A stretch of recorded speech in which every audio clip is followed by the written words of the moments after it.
In my previous video, I made the case for the existence of a substantive, irreducibly simple self, which is a concrete particular, serves as the center of conscious experience, and persists through time.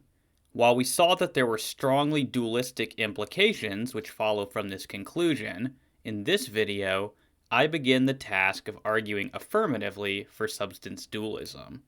We shall begin with the argument from introspection, which I will set forward and defend throughout this video.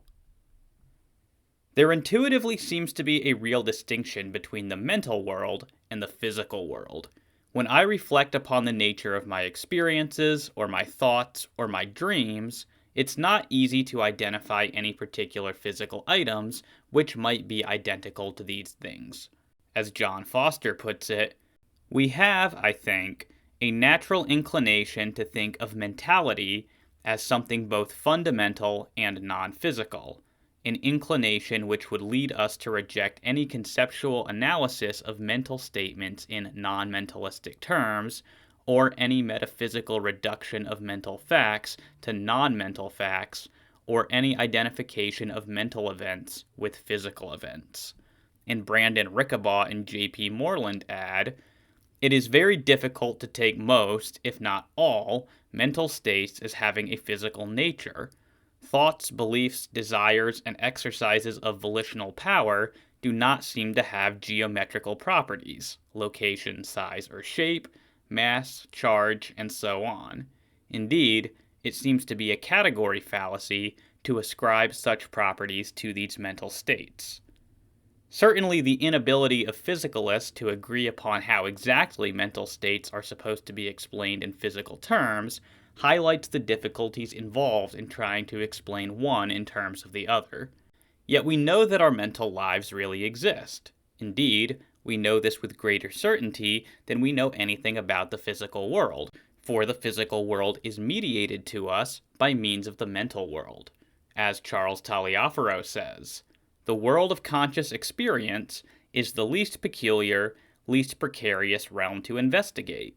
The world of matter has seemed more of a riddle to unravel than the realm of mind, for it appears, or at least it has appeared to many philosophers in the past, that the mental world of conscious subjective experience is immediately present or given. We do not have to engage in a weighty inferential process to determine, say, whether we are in gripping pain. Introspection discloses our feelings and emotions with a unique surety. We may well know about the material world, but this has seemed to require comparatively greater work, having to be gained through conjecture and experiment, than knowledge of our own mental states. In short, the mental world can be accessed directly and infallibly through introspection, whereas the physical world out there cannot. This difference in access suggests a real distinction between the two, and forms the basis for the argument from introspection for substance dualism. Having laid some groundwork, we are now in a position to formally erect the argument from introspection. Following Brandon Rickabaugh and J.P. Moreland, we may express the argument in a simple two-premise syllogism as follows. 1. My mental states are knowable by introspection. 2.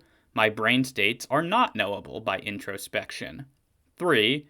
Therefore, by Leibniz's law, my mental states are not identical with my brain states. While Rickabaugh and Moreland's formulation of this argument does rule out identity theory, as stated, it doesn't quite get us to dualism. Fortunately, we can easily make some modifications which will get us there. The second premise can be generalized to any physical object. So by generalizing the second premise, and by adding a few more to draw out the implications of this, we get the following argument. 1. My mental states are knowable by introspection. 2. Physical states are not knowable by introspection. 3. Therefore, by Leibniz's law, my mental states are not identical with any physical states. 4. If my mental states are not identical with any physical states, then my mental states must be non-physical or immaterial. Therefore, my mental states must be non-physical or immaterial. But are the premises of Rickabaugh and Moreland's argument true? One would certainly hope that the first premise is not in question. If we could not know our own mental states by introspection, then it's difficult to see how we could determine our own thoughts, beliefs, desires, or emotions. A severe sort of skepticism appears to follow if premise 1 is rejected. But surely we can determine our own beliefs and desires and such. I suppose the skeptic might try to come up with other means besides introspection by which we might come to have knowledge of these things. For example, perhaps I could determine that I have a headache by looking at myself in the mirror while watching myself hold my head and scream. Not only would such a suggestion still rely on being able to introspectively determine the contents of their own visual field, but it is also just manifestly not how people determine that they have headaches.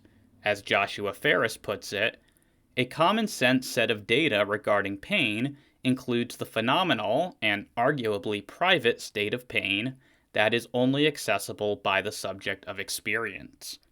It appears very doubtful that the skeptic of the first premise can offer a more plausible explanation than introspection for how we come to have knowledge of our own mental states. And even if one could be given, I take it to simply be obvious from the first-person perspective that I do have access to my own mental states via introspection, even if there were some other way to come to know them. Thus, I conclude that the first premise is true. The skeptic is far more likely to challenge the second premise, but it's also far from clear how he could plausibly do so. We noted in the introduction to this series that physical objects are to be defined in part by reference to their extension in space. Yet it makes little sense to ask how far one of my mental states extends. My thoughts cannot be measured in inches. My experience of happiness cannot be calculated in ounces or in pounds. When I close my eyes and visualize a blue sky or a vast desert, I am seeing things which have properties which are not possessed by my brain or, indeed, by any other part of my body. The blueness I imagine in the sky, or the sandiness I imagine in the desert, are not to be found in my brain. And if these visual images have properties which are not possessed by any physical part of me, then they cannot be physical parts of me. As Joshua Rasmussen explains, we have a direct access to our thoughts that we do not have to material brain states. Consider a thought in your mind. Focus on it. See what it is about. By seeing what your thought is about, you can distinguish this thought from other thoughts that are about other things. Now consider, by contrast, bits of your brain.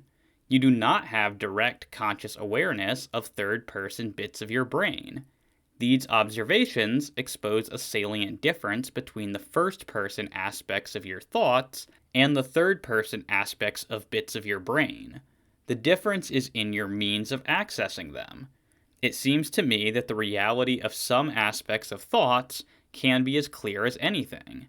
In particular, it seems to me that it is possible to be directly aware of certain aspects within my mind. Direct awareness creates clarity.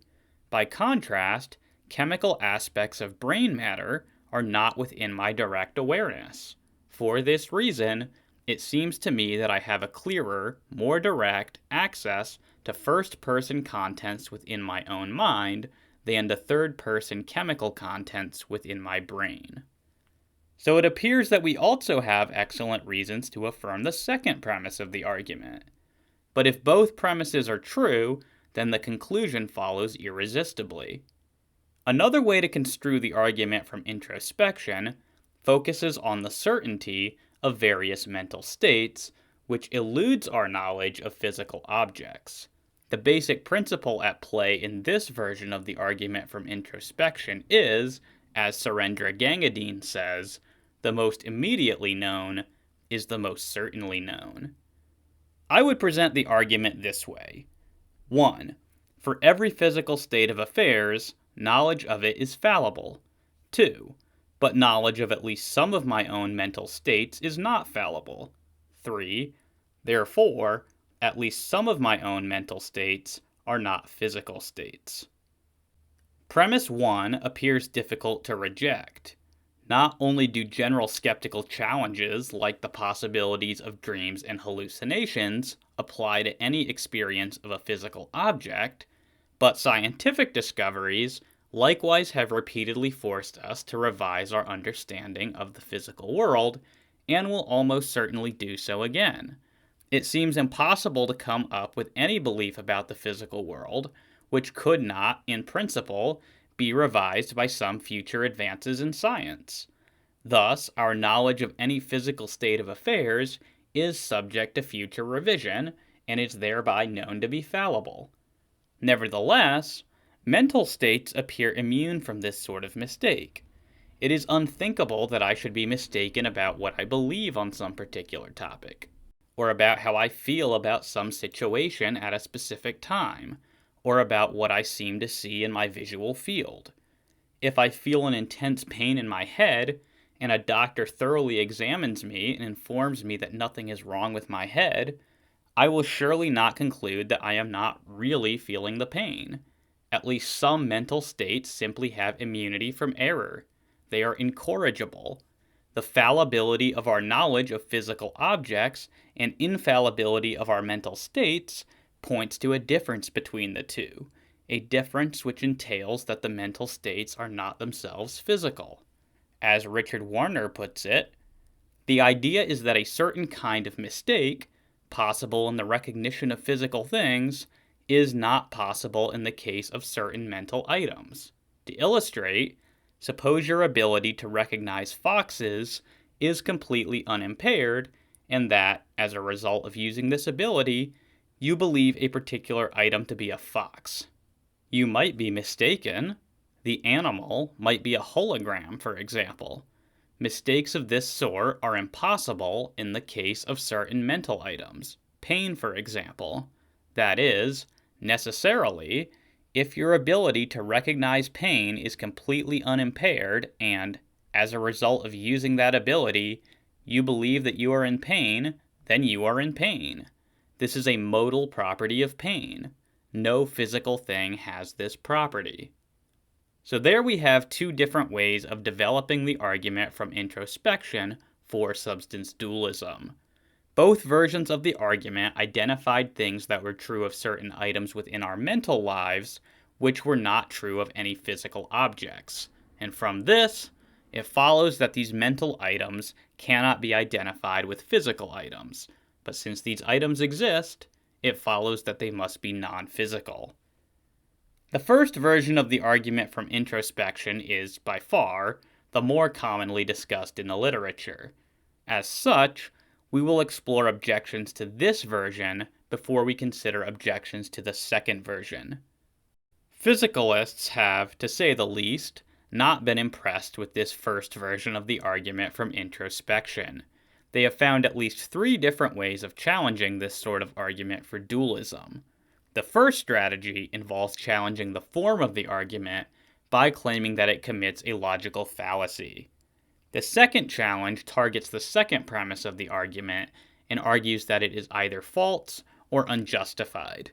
This strategy suggests that, contrary to appearances, we might actually be introspecting brain states.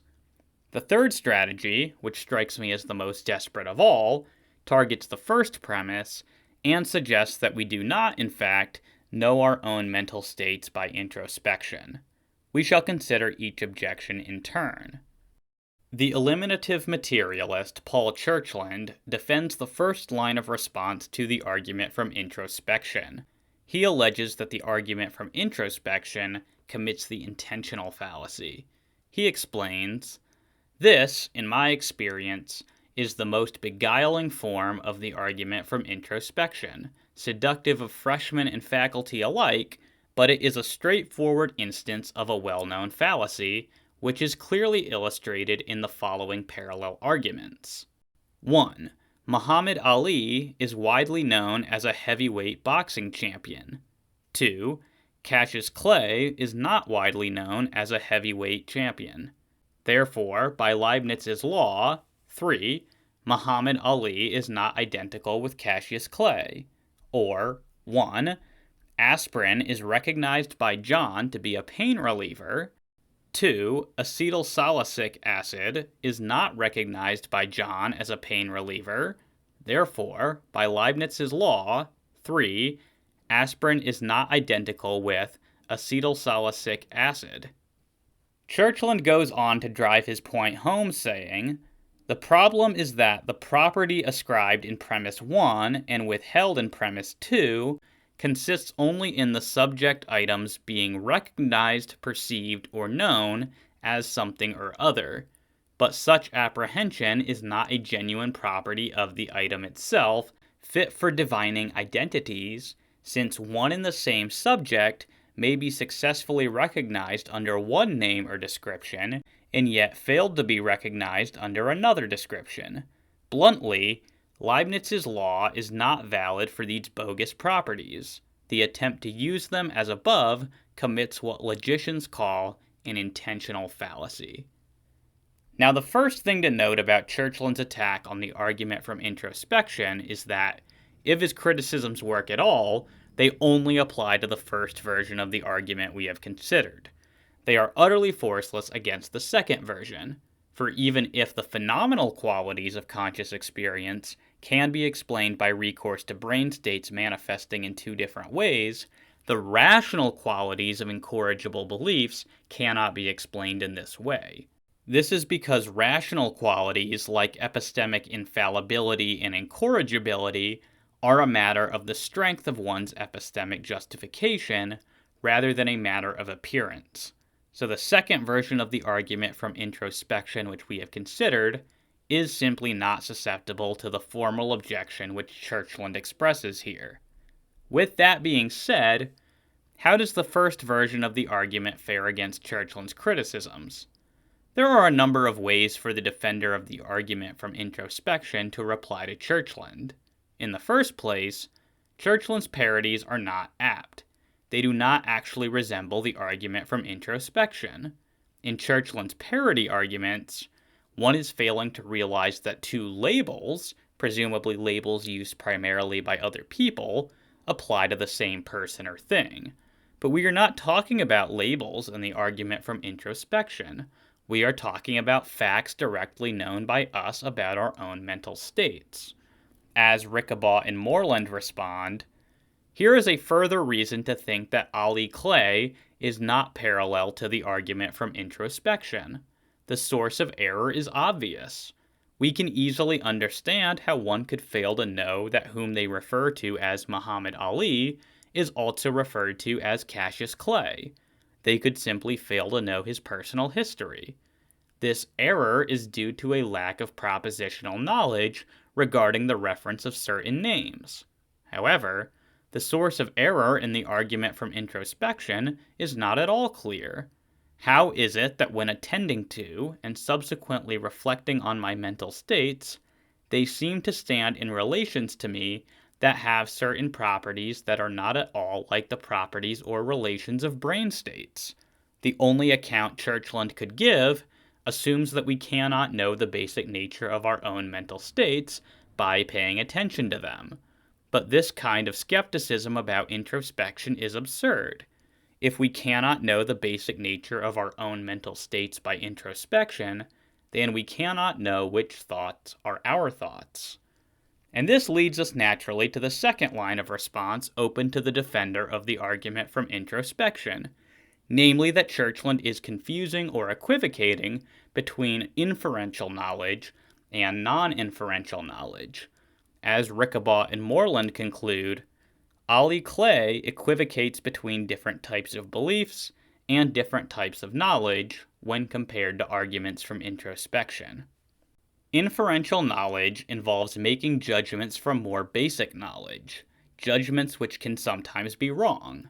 Our knowledge of other people, like Muhammad Ali, or of physical objects, like aspirin, is inferential, and our knowledge is limited in such cases to what we can infer.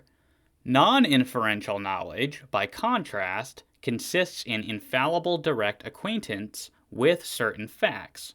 We don't infer knowledge of our own mental states from other facts which we know more directly, for there is nothing that we know more directly than our own mental states. As such, This knowledge by acquaintance is not subject to the sorts of limitations and errors which can occur when we make inferences. Because the knowledge is direct and unmediated by inference, there simply are no fallible steps where an error can occur. The point is not that two different ways of knowing something implies that the thing known is different. Certainly some things may come to be known either inferentially or non-inferentially.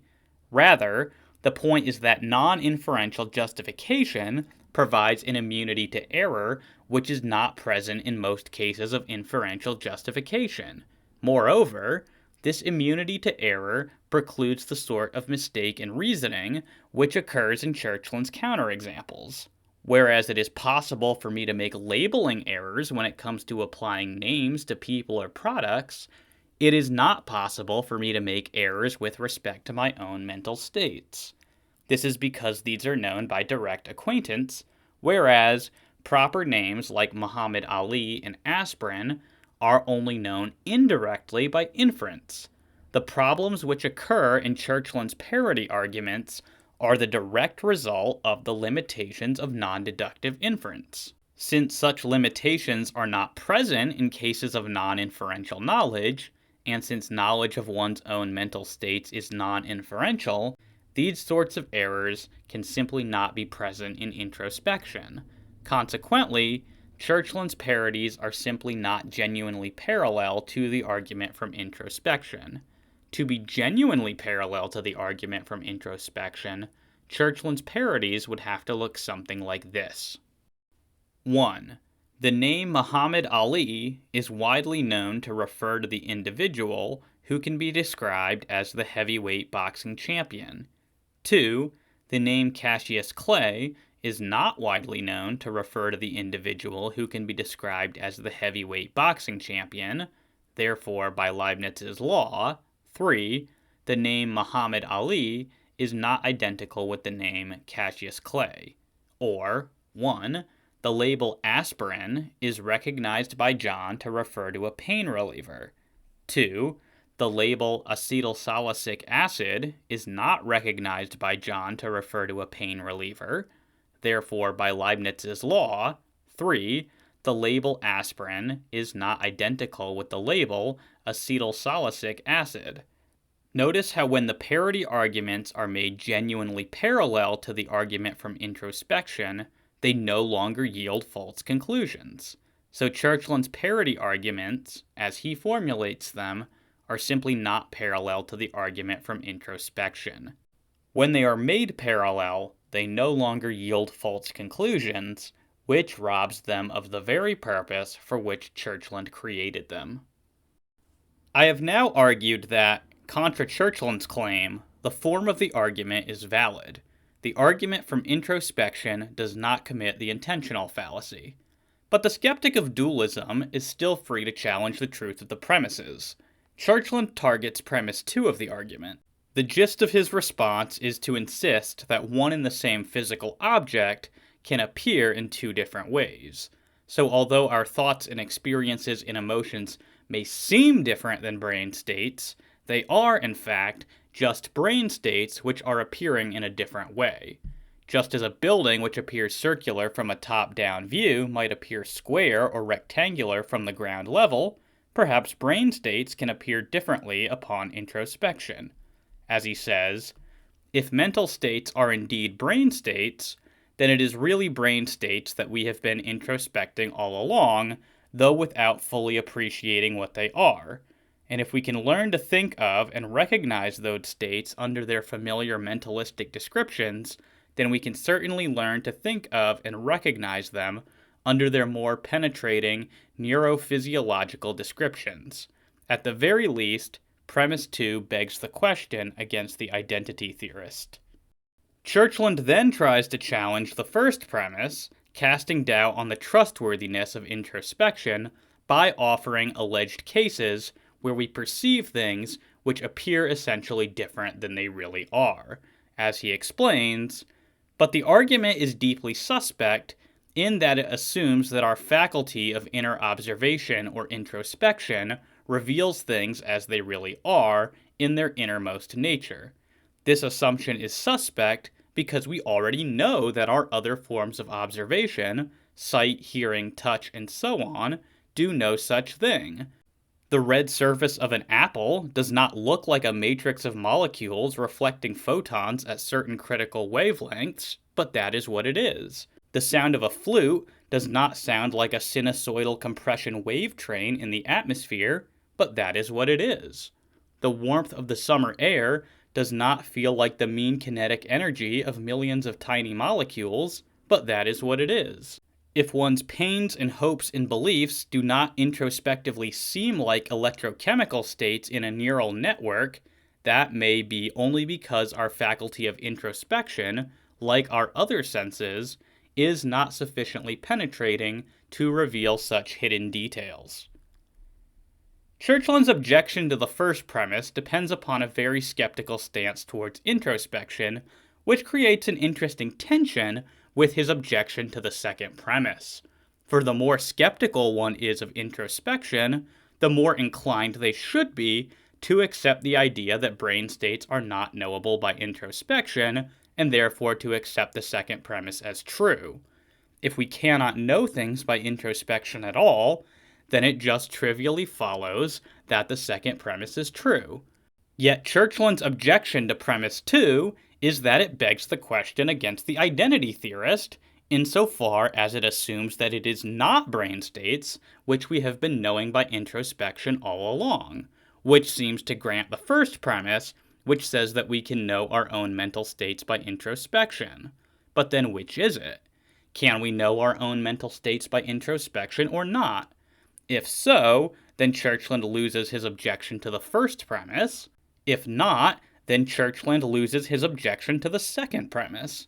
He cannot have his cake and eat it too. His respective objections to each premise, if they succeed, tend to confirm the other premise. In other words, his objections are mutually inconsistent with one another. One cannot claim that we know our own brain states by introspection, but then also deny that introspection is a means of knowing. But leaving this tension aside, what are we to make of Churchland's skepticism towards introspection? We have already noted the problematic skeptical implications which arise from denying introspection as a means of knowing the content and nature of one's own mental states. But more fundamentally, Churchland's examples of reduction detailed in the quotations simply confuse the cause of one's sensory impressions with the sensory impressions themselves. While it may be true that, to take just one example, the sensation of seeing red may, in general, be caused by a matrix of molecules reflecting photons at certain wavelengths, it does not follow that this is what the sensation of red itself is. And indeed, it cannot be, because it is possible to experience a visual sensation of red even when there is no associated matrix of molecules reflecting photons at the required wavelengths, such as in a dream or in a case of hallucination. And for Churchland to assume that the physical stimulus of an experience is all there is to the experience is just for him to beg the question in the present context. As Stewart, Goetz, and Charles Taliaferro observe, the difficulty with Churchland's reasoning is that his seemingly straightforward claim that brain states and mental states are identical begs the question against dualists or anyone else who recognizes the irreducibly non-physical nature of mental states. Granted, seeing the redness of an apple may be caused by a matrix of molecules reflecting photons at certain critical wavelengths, but correlation is not the same as identity, and the same is true of the other examples. It is one thing to hold that a sinusoidal compression wave train in the atmosphere stimulates a subject's eardrum and brain and causes him to hear sounds, the experience of audition, but another to claim that the wave train and the hearing of the sound are identical. But even granting Churchland's examples, it wouldn't automatically follow from this that they are analogous to all of the mental items which we introspect. It is possible to identify certain types of mental states which do not admit of the appearance-reality distinction because appearance is all there is to them. As Rickabaugh and Moreland point out, Suppose that Churchland's cases of reduction are accurate. One could still reply that they are bad analogies for mental properties. Consider heat and color.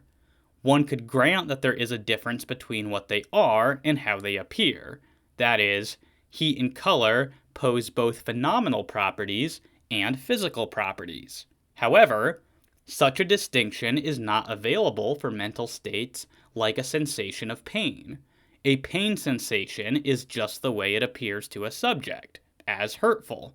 The nature of a painful feeling and the appearance of pain do not come apart. Imagine that an individual's brain is in a neural state normally correlated with a sensation of pain. It seems possible that they could be in such a state and not have a sensation of pain. However, it does not seem possible for an individual to have a sensation of pain and not experience it. Take away the experience of pain, and pain goes with it. These thought experiments show that the phenomenal texture of a pain sensation is essential to what a pain sensation is. Consequently, mental states like pain resist the type of reduction to which things like sound, light, and heat are vulnerable. And they add, Churchland could reply that all we have shown is that one cannot know the physical nature of a mental state by introspection, but it still has a physical nature. Even if we grant, for the sake of argument, that mental states have a physical nature, our arguments still show that there is an irreducible mental nature to them as well. This is all we need for our arguments to succeed. Julien Musolino develops an objection similar to Churchland's against the argument from introspection. He writes, "This line of reasoning is utterly fallacious. Just because something feels right, we certainly wouldn't want to conclude that it must therefore be right. Consider, for example, the Earth's orbit around the Sun. Consult your intuitions and tell me if it feels like the Earth is moving around the Sun at the speed of 67,000 miles per hour. It certainly doesn't feel that way. As far as we can intuitively tell, the Earth is perfectly immobile. So the proposition that the Earth is moving around the Sun at a very high speed doesn't agree with common sense, and yet there are very good reasons to believe it is true." But Musolino misunderstands the argument in at least two important ways. First, the argument is not strictly based on feelings or what feels right. The argument is primarily based upon a comparison between the properties of mental states knowable by introspection and the properties of brain states. A comparison of the two reveals that the two have different properties, and this, in turn, justifies the inference that the two are not identical, since identical states share identical properties. Second, Musolino's example of the Earth moving around the Sun at a high speed, despite the Earth seeming to be stationary, is misplaced.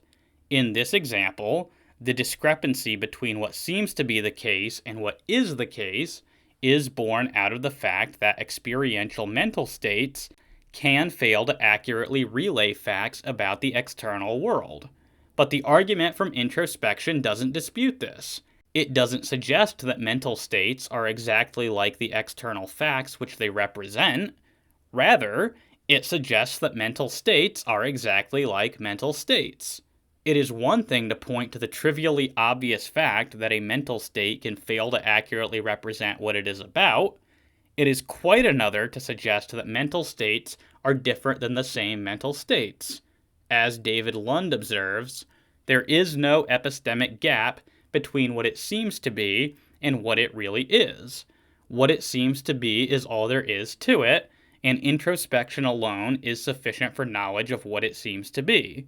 Consequently, when we seem to conceive of a pain in the absence of the associated brain process, the conceivability data accessible to us are epistemically transparent. We have assurance that our seeming to conceive is really conceiving.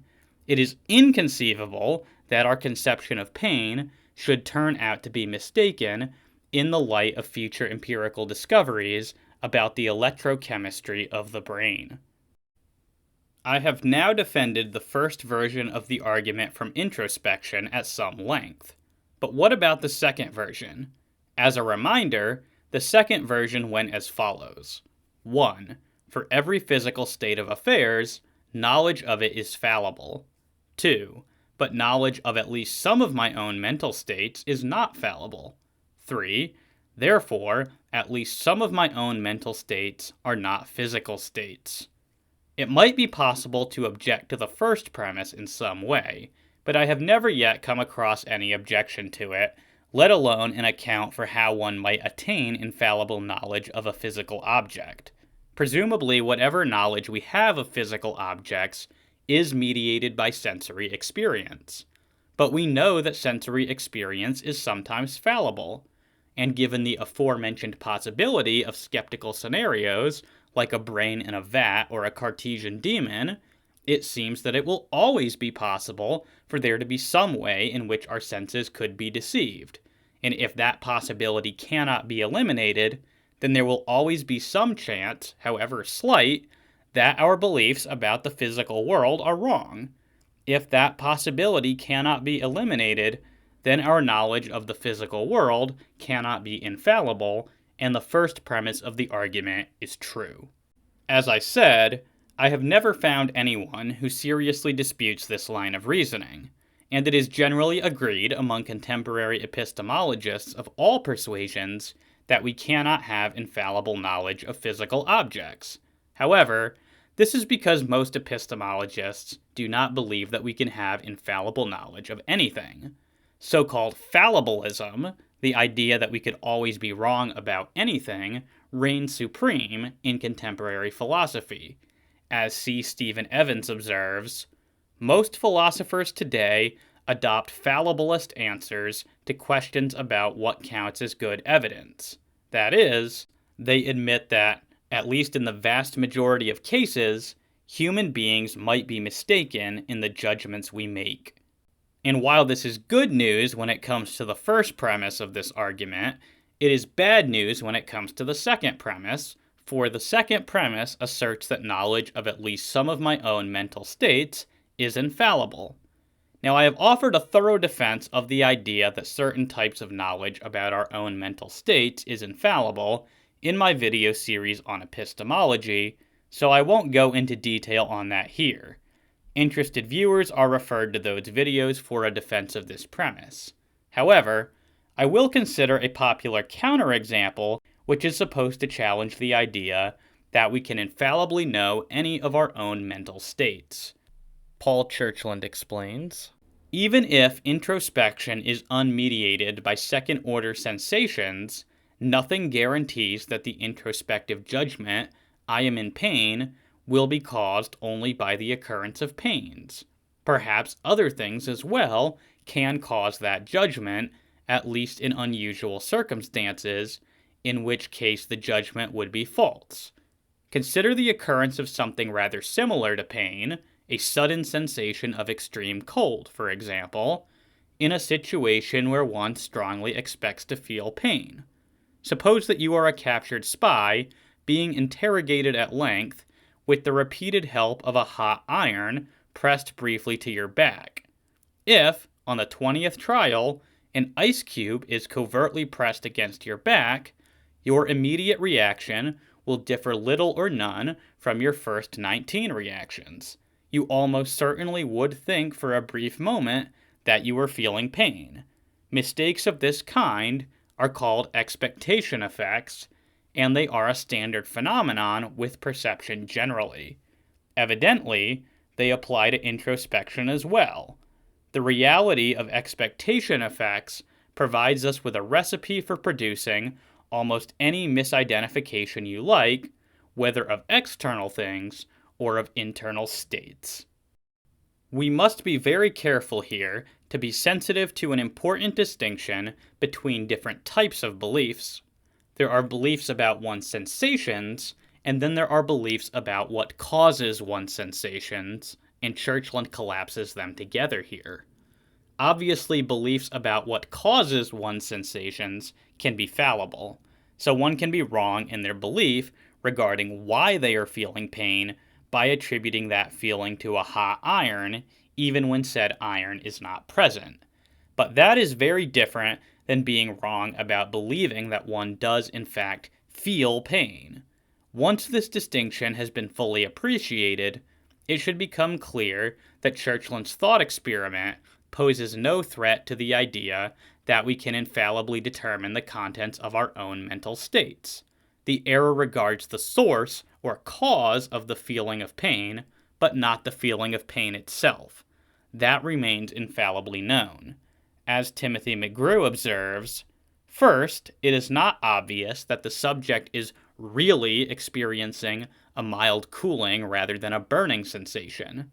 Psychosomatic experiences are hard to investigate, but there is some reason to believe that, especially under conditions of heavy and systematic suggestion, an individual's anticipations will play a major role in determining the type of sensation he experiences.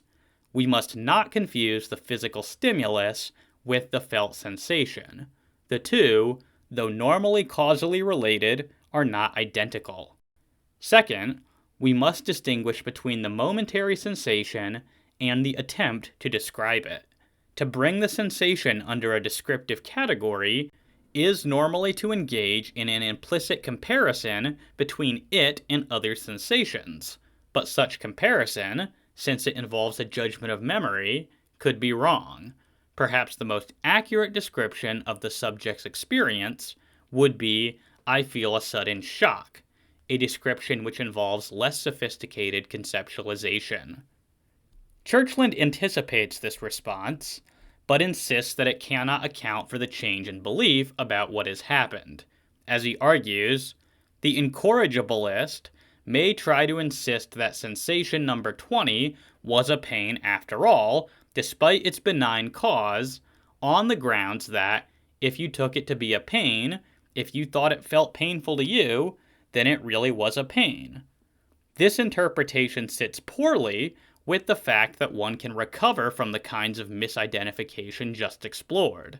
One's initial screech of horror gives way to, wait, that's not the same feeling as before. What's going on back there?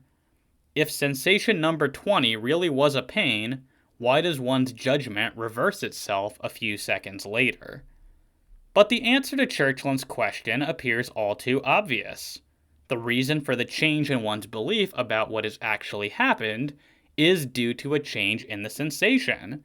Whereas the initial moment of contact really did feel painful, the subsequent moments do not, thereby prompting a reconsideration of what caused the entire experience in the first place. There is no mystery for the infallibilist in explaining why there is a change in judgment which corresponds to a change in the felt sensation.